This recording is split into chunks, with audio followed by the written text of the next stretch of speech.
एक काफ़ी historic day अगर हम चैंपियंस लीग फुटबॉल की बात करें और जब यूरोपियन नाइट्स आती हैं तो हम सबको पता है कि कभी भी कुछ भी हो सकता है। मैच डे 2 के दूसरे दिन हमको कुछ ऐसे मैचेस देखने को मिले हैं, ऐसे रिजल्ट्स देखने को मिले हैं जो हमने शायद प्रिडिक्ट नहीं किए होंगे और हमें लगा था कि ऐसा हम शायद नहीं देखेंगे। एक ही रात में इतनी सारी चीजें हो गई हैं जिससे पता चलता है कि फुटबॉल कितना अनप्रिडिक्टेबल हो सकता है। अगर एक बार हम रिजल्ट्स पे नजर डालें जो कल रात को हमको देखने को मिले हैं चैंपियंस लीग में, तो ऑब्वियसली जो दो सबसे बड़े रिजल्ट हैं जिनकी हम बात करने वाले हैं इस वीडियो में, एस्टन विला ने हरा दिया है बायर्न म्यूनिख को 1-0 से। एस्टन विला जीत गई बायर्न म्यूनिख से अपने होम में, और लिल ने हरा दिया है रियल मैड्रिड को। ये दो सबसे बड़े रिजल्ट्स हैं जो कल रात से हमको देखने को मिले। लेकिन उतना ही शॉकिंग मैं कहूंगा मेरे लिए था पर्सनली बेनफिका का 4-0 जीतना एटलेटिको मैड्रिड से। देखिए, एटलेटिको मैड्रिड को हराना कोई बड़ी बात नहीं है बेनफिका के लिए, लेकिन 4-0 से हराना ये एक ऐसी चीज है जो हम एक्सपेक्ट नहीं करते गिवन द फैक्ट कि कितनी ज्यादा सॉलिड होती है एटलेटिको मैड्रिड डिफेंसिवली। उसके बाद अगर हम बात करें तो डिनामो जाग्रेब ऑलमोस्ट जीत गई थी मोनाको से, जिन्होंने बार्सिलोना को हराया था मैच डे 1 में।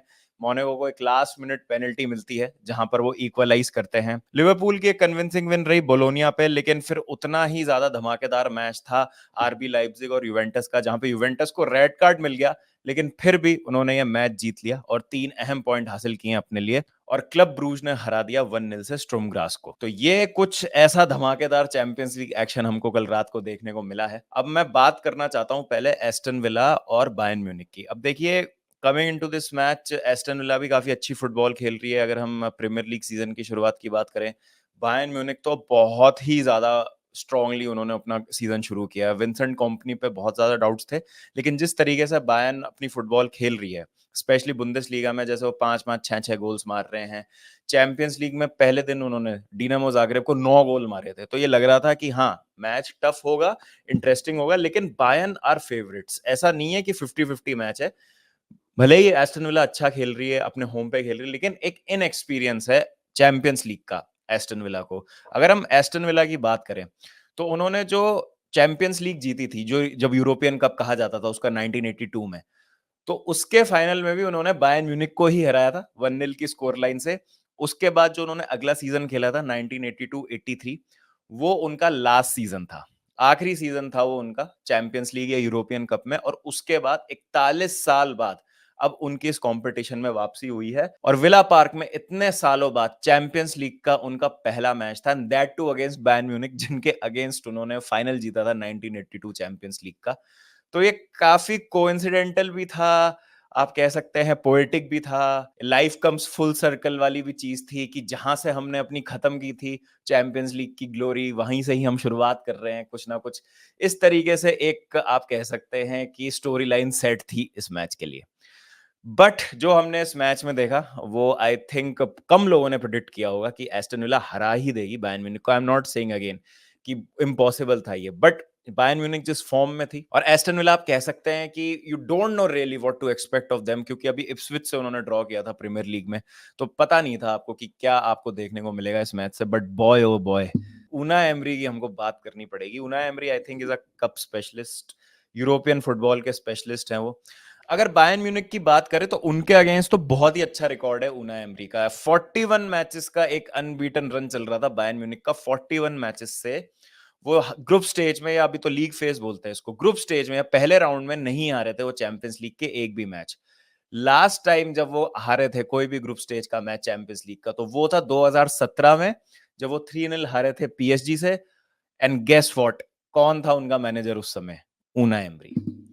विलारियल के जब मैनेजर थे उना एमरी, तो 2021-2022 सीजन में क्वार्टर फाइनल्स में बायर्न म्यूनिख को हराया था विलारियल ने। तब भी जब विलारियल जीती बायर्न म्यूनिख से, उस समय उनके मैनेजर उना एमरी थे। कप फुटबॉल और यूरोपा लीग के तो मास्टर रहे ही है हमेशा से उना एमरी। अगर हम सिविया की बात करें तो 3 लगातार उन्होंने यूरोपा लीग जीती थी सिविया से। उसके बाद विलारियल से भी वो एक टाइटल जीते थे यूरोपा लीग का, जब उन्होंने मैनचेस्टर यूनाइटेड को फाइनल में हराया था। तो काफी अच्छा रिकॉर्ड रहा है उना एमरी का, बट क्या वो चैंपियंस लीग में ट्रांसलेट होगा, ये एक डाउट था, क्योंकि दो बड़े क्लब में ऑलरेडी इतना अच्छा टेन्योर नहीं रहा है उनाई एमरी का, चाहे हम पीएसजी की बात करें चाहे आर्सेनल की बात करें। लेकिन अभी आप जब उनका एस्टन विला का टेन्योर देखते हैं तो आपको प्रोग्रेस देखने को मिलती है, डेवलपमेंट देखने को मिलता है। जिस तरीके से स्मार्ट साइनिंग्स उन्होंने की है, स्टेप बाय स्टेप एक एक चुन चुन के उन्होंने प्लेयर्स उठाए हैं, रोल स्पेसिफिक साइनिंग्स की हैं, जिस तरीके से मैनेजमेंट उनका काम कर रहा है, स्पोर्टिंग डायरेक्टर्स वगैरह लगे हुए हैं, सिंक में सब कुछ चल रहा है और उसका नतीजा ये है कि पिछले सीजन टॉप 4 में फिनिश किया एस्टन विला ने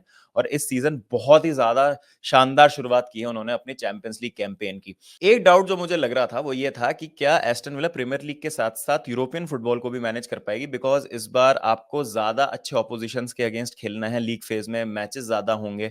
क्या वेयर आउट हो जाएगी टीम, क्या टीम उतना भार उठा पाएगी, क्या इस टीम में वो स्क्वाड डेप्थ है जो इस मुकाबले का सामना कर सके, और क्या उनके साथ वो चीज हो जाएगी जो न्यूकासल के साथ हुई थी लास्ट सीजन और वेयर आउट हो जाती है टीम्स, टॉप 4 में तो आ जाती हैं बट चैंपियंस लीग आने के बाद ओवरवेल्म हो जाता है मामला और दोनों कॉम्पिटिशन्स मैनेज नहीं हो पाते। लेकिन जिस तरीके से यंग बॉयज को हराया और ये बायर्न म्यूनिख के against performance, I think Aston villa बहुत सारे डाउटर्स को शांत करने वाली है। तो एस्टन विला को पता था कि पोजीशन उनके पास ज्यादा नहीं रहने वाला है। बायर्न म्यूनिख की जो स्ट्रेंथ है एट टाइम्स वो इनकी वीकनेस बन जाती है, वो इतना ज्यादा कमिट कर देते हैं फॉरवर्ड कि एक मोमेंट चाहिए होता है बस ऑपोजिशन को उनकी पूरी बैकलाइन को खोलने के लिए। आउट ऑफ पोजीशन होते हैं कभी कभी गोलकीपर और सेंटर बैक्स और उसका फायदा कभी कभी ऑपोजिशन टीम्स उठा लेती हैं। And what about my man Jhon Duran, भाई गलत स्पेलिंग वाला जॉन पागल हो चुका है भाई, he is proving his trolls his haters me and everyone wrong. भाई मैं अब डाउट नहीं करूंगा चेल्सी के स्पोर्टिंग डायरेक्टर्स को और चेल्सी की स्काउटिंग टीम को। वहां पे सैमू ओमरोडियन ने 5 गोल मार दिए हैं 5 मैचेस में पोर्तो के लिए, यहाँ पे जॉन ड्यूरान ने 6 गोल मार दिए हैं 9 अपीयरेंसेस में, सिर्फ एक स्टार्ट उनको मिला है अभी तक। और जिस तरीके का वो गोल स्कोर किए जा रहे हैं, ओ माय गॉड भाई, मतलब कोई शब्द नहीं है मेरे पास बोलने के लिए। और मैं अब मुंह बंद रखूंगा अपना जॉन ड्यूरान की बात जब तक आएगी। And I think he deserves his flowers. मैं चाहूंगा उनको कि वो और कंसिस्टेंटली परफॉर्म करते रहें और मैं देखना चाहता हूं कि पूरे सीजन में वो कितना अच्छा परफॉर्म करते हैं। और बड़ा मजा आ रहा है उनकी इस तरीके की परफॉर्मेंस देखने में, बिकॉज जब आपके पास ऑली वॉटकिंस जैसा प्रूवन स्ट्राइकर है और बेंच पे आपके पास जॉन ड्यूरान है जो उनको रिप्लेस करते हैं, जो कि इक्वली इंप्रेसिव है। इस तरीके के गोल मार रहे हैं, क्लच गोल्स मार रहे हैं, लास्ट मोमेंट्स पे गोल मार रहे हैं, बड़े बड़े गोल मार रहे हैं। ऐसा भी नहीं है कि आके बस जैसे एस्टन विला 3-0 4-0 जीत रही तो उसमें आके उसने 2 गोल मार दिए, या कोई ऐसा गोल मार दिया जो काउंट नहीं कर रहा है या बेमानी सा गोल है जिसका कोई महत्व नहीं है ज्यादा। बड़े गोल्स इन बिग मैचेस, बड़े कंट्रीब्यूशन, एंड आई थिंक ये सारी चीजें जो है एक अच्छे प्लेयर की मेकिंग में बहुत ज्यादा अहम रोल निभाती हैं। मेरे हिसाब से जॉन ड्यूरान का स्टार्ट बहुत अच्छा रहा इस सीजन का और there is a player there, मुझे बहुत सही लगा है उनका गेम। और मैं इसीलिए उस टाइम पे फ्रस्ट्रेटेड था बिकॉज बहुत सारे अंडर 21 के साथ चेल्सी लिंक थी और मुझे ऐसा लगता था कि हमें एक्सपीरियंस की जरूरत है, हमें एक प्रूवन स्ट्राइकर की जरूरत है। लेकिन अगर इस तरीके की परफॉर्मेंस चलती रहे तो आई आई डोंट थिंक सो कि मतलब कुछ और प्रूव करने की जरूरत है, प्रूवन स्ट्राइकर आपको चाहिए। तो काबिल तारीफ उनका परफॉर्मेंस, बहुत ही शानदार प्लेयर है। एंड आई होप जिस तरीके का गोल अभी उन्होंने बायर्न के अगेंस्ट भी मारा है और ऑलरेडी हमने देख रखा है कि उन्होंने बहुत ही तगड़े तगड़े गोल मारे हैं इस सीजन। यंग बॉयज के अगेंस्ट उनका एक गोल डिसअलाउ हो गया था, वो भी बहुत अच्छा गोल था चैंपियंस लीग में। वुल्स के अगेंस्ट उन्होंने एक थंडर बास्टर्ड मारा था, प्रॉपर प्रॉपर बैंगर था वो। तो he can do his job और स्पेक्टेकुलर के लिए भी वो केपेबल हैं। तो लेट्स सी कि उनका यहाँ से सीजन कैसा जाता है, बट बहुत ही शानदार प्लेयर, बहुत ही अच्छा स्टार्ट अभी तक। शानदार प्लेयर्स की बात करें तो जब हम वर्ल्ड में बेस्ट गोलकीपर्स की बात करते हैं तो हम बात करते हैं मैनुअल नॉयर की, थीबो कोर्तुआ की, यान सोमर कहते हैं बहुत अंडररेटेड हैं। डोनारूमा की बातें होती हैं, पता ही नहीं क्यों होती हैं जब बेस्ट गोलकीपर्स की बात करते हैं। डेविड राया ने अभी बहुत इंप्रेस किया है आर्सेनल के साथ। एडरसन एलिसन तो रहते ही हैं हमेशा सीन में, बहुत बढ़िया गोलकीपर हैं दोनों। यान सोमर बहुत एक अंडररेटेड गोलकीपर है। लेकिन जब हम ओवरऑल बेस्ट गोलकीपर्स की बात करते हैं ना तो उसमें एमी मार्टिनेज का नाम बहुत कम सुनता हूं मैं। जब इंटरनेशनल फुटबॉल की बात आती है तब तो हम एमी मार्टिनेज की बात करते ही हैं कि हाँ यार एमी मार्टिनेज ने अर्जेंटीना के साथ किया है जो किया है, बहुत सही किया है। And he has proved himself as the best goalkeeper time and again, penalty shootouts, 2 Copa America, 1 world cup. बहुत मतलब उन्होंने जो कर सकता था एक प्लेयर अर्जेंटीना के साथ वो तो उन्होंने अकम्प्लिश कर लिया है। लेकिन जब क्लब परफॉर्मेंसेस की बात आती है तो हम शायद एमी मार्टिनेज का नाम उतना जोर से नहीं लेते जितना बाकी गोलकीपर्स का लेते हैं। And understandably so, because Aston Villa ने कुछ मेजर ट्रॉफी जीती नहीं है। मतलब they are in their trajectory जहां पर अभी वो एक टॉप 4 क्लब बने हैं और अभी वो फाइट दे रहे हैं बिगर बॉयज को इन द प्रीमियर लीग, और अब उनकी चैंपियंस लीग में वापसी हुई है 41 साल बाद। तो शायद इसलिए भी क्लब लेवल पे जो रिस्पेक्ट मिलनी चाहिए मार्टिनेज को, शायद वो नहीं मिलती है। लेकिन इस मैच ने प्रूव किया है कि given the occasion, the bigger the match, the bigger the performances, big match player है एमी मार्टिनेज। और उन्होंने आज फिर दिखाया, स्पेशली लास्ट मिनट में जब उन्होंने फिर से वो सेव किया, और जिस तरीके के उन्होंने सेव्स किए हैं और बाहर रखा बायर्न म्यूनिख के अटैक को, आई डोंट थिंक सो कि और कुछ उनको प्रूव करने की जरूरत है। I think he is one of the best keepers out there, if not the best. और एक कैरेक्टर है, वो लीडर हैं, बहुत इरिटेटिंग है। अगर आप एक अपोनेंट है उनके अगेंस्ट, खेलना आसान नहीं है, माइंड गेम्स बड़े जबरदस्त खेलते हैं वो।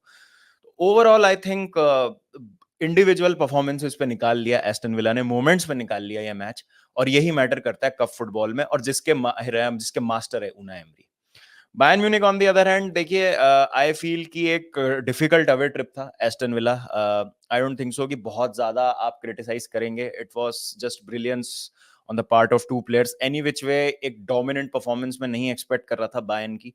अगर बायर्न जीतती भी तो I was expecting a 2-1 2-0 type की एक विन। मैं ऐसा नहीं एक्सपेक्ट कर रहा था कि आएगी और फोड़ ही देगी। मतलब एस्टन विला पुश ओवर्स नहीं है। One of the most difficult teams to play against इस समय एस्टन विला, और स्पेशली उनके होम में।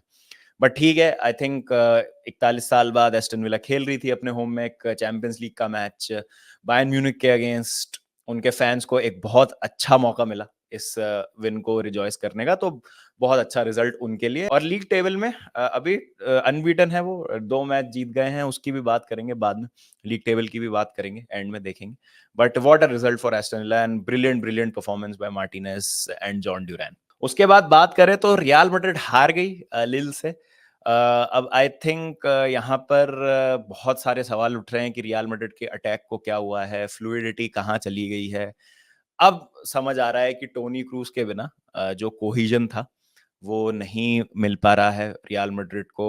रियल मैड्रिड के मिडफील्ड में अगर आप देखें तो काफी फिजिकल प्लेयर्स हैं, डायनेमिक प्लेयर्स हैं, काफी तेज प्लेयर्स हैं, बट वो एक जो बॉल पे लेके आते थे क्वालिटी टोनी क्रूज, और जिस तरीके का कोहिजन होता था मिडफील्ड और बैक लाइन में, उसकी वजह से फॉरवर्ड लाइन तक बॉल बहुत तेज पहुंचती थी। आई थिंक जो बॉल का मूवमेंट है थोड़ा स्लो हो गया है फ्रॉम रियल मैड्रिड, जिसकी वजह से अटैक को ज्यादा टाइम नहीं मिल पा रहा है ऑन द बॉल, और उनके अगेंस्ट डिफेंड करना आसान हो रहा है। पहले रियल मैड्रिड के अगेंस्ट डिफेंड करना मुश्किल हो रहा था, बट अब रियल मैड्रिड के अगेंस्ट डिफेंड करना आसान हो जा रहा है। और लो ब्लॉक में पहले टीम अगर सेटल होती थी तो उनको टाइम लगता था अपनी पोजीशंस में आने में, और तब भी रियल मैड्रिड के पास इतनी क्वालिटी होती थी इंडिविजुअल, अभी भी है, बट उस टाइम और उनके टूल्स में आर्सेनल होते थे in form of Toni Kroos, जो कंट्रोल करते थे, पूरा कमांडर थे वो पीछे।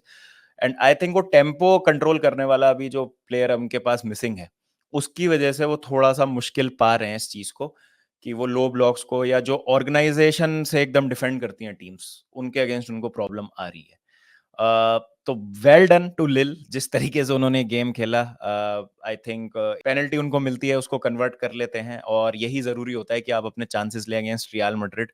बट चैंपियंस लीग में रियल मैड्रिड को हराना is a big big deal मेरे हिसाब से, और यही होता है, जेपर्डी आ जाती है। अब आप एक मैच हार गए हैं और एकदम नीचे चले गए हैं आप लीग टेबल में। I still think obviously Real Madrid will make it to the round of 16, but अब यहाँ पर एक एक मैच बहुत क्रूशल हो जाता है, एंड सॉल्यूशंस उनको फाइंड करने पड़ेंगे। एम्बापे भी आए, बट ज्यादा उनका कुछ इम्पैक्ट रहा नहीं।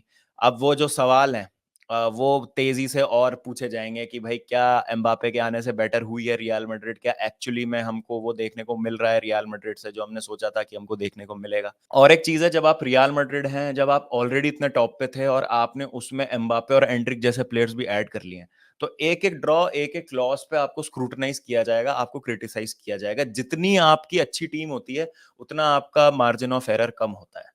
यहाँ पर अगर मान लीजिए एस्टन विला 2 मैच हार जाती है तो कोई उनसे कुछ नहीं बोलेगा, बोलेगा चलो ठीक है। या इवन फॉर दैट मैटर, जैसे आर्सेनल ने ड्रॉ किया ना अटलांटा के अगेंस्ट, तो उनसे इतना कुछ नहीं पूछा गया, ऑल्दो आर्सेनल की भी टीम बहुत अच्छी है। यहीं पे मैन सिटी या रियल मैड्रिड हारते हैं तो उनसे बहुत ज्यादा सवाल पूछे जाएंगे, उनका मार्जिन ऑफ एरर बहुत कम, कि आपका इतना अच्छा स्क्वाड है, आपसे एक्सपेक्ट किया जाता है, आप सारे मैच जीते हैं, वर्ल्ड क्लास प्लेयर है आपके पास, इंडिविजुअल ब्रिलियंस भरी हुई है, आपको तो सॉल्यूशंस फाइंड करने ही चाहिए। भले ही आपका सिस्टम क्लिक नहीं कर रहा, भले ही आप ineffective in front of the goal, भले ही आप चांसेस क्रिएट नहीं कर रहे, but you have to find solutions, चाहे वो इंडिविजुअल क्वालिटी पे हो, चाहे वो आपके गेम प्ले के थ्रू हो। जो भी हो आपको करना ही करना है, एंड आई थिंक ये चीज भी थोड़ा सा प्रेशर ज्यादा डाल रही है रियल मैड्रिड पे। बट ओवरऑल आई थिंक लिल के लिए एक बहुत अच्छा रिजल्ट था ये। Real Madrid will eventually find ways and will go through round of 16, but अभी जब तक वो फेयर आउट नहीं कर लेते कि इस तरीके के ओपोजिशन के अगेंस्ट कैसे खेलना है, थोड़ी प्रॉब्लम्स उनको रहेगी। But Don Carlo is a very astute manager,